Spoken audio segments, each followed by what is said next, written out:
the iPod Touch. Hmm.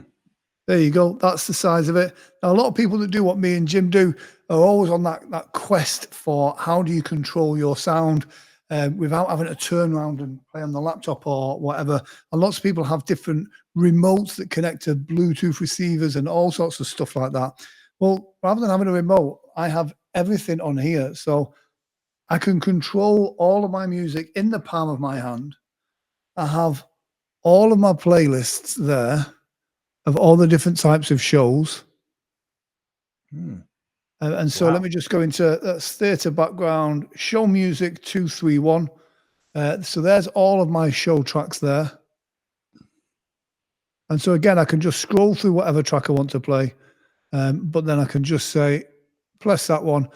Not only does it play it, it brings the image up there.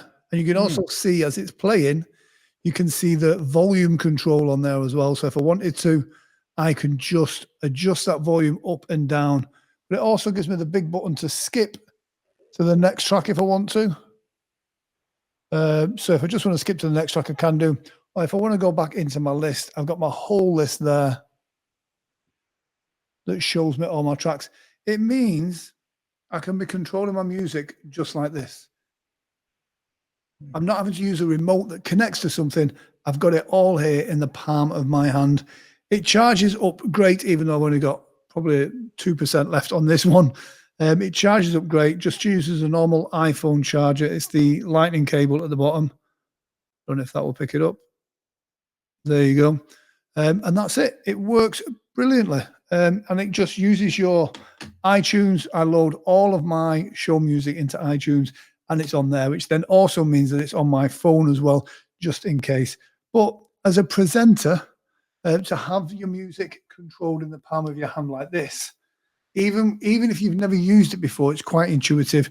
But once you do start using it and you know what you're doing, you can do it without really looking at it and having to figure it out too much. So it makes the show look a lot more natural as you're staying engaged with the audience whilst you're doing this as well. And it also means that if I want to change the show up on the fly, I've got all of my shows in there. If I suddenly think, oh, that routine's not on this playlist, but I can go into a different playlist from a different type of show and I can bring that into there. So all of my music is on there, but all of that music is show music in different playlists. So that does really help me produce the show that I want to do.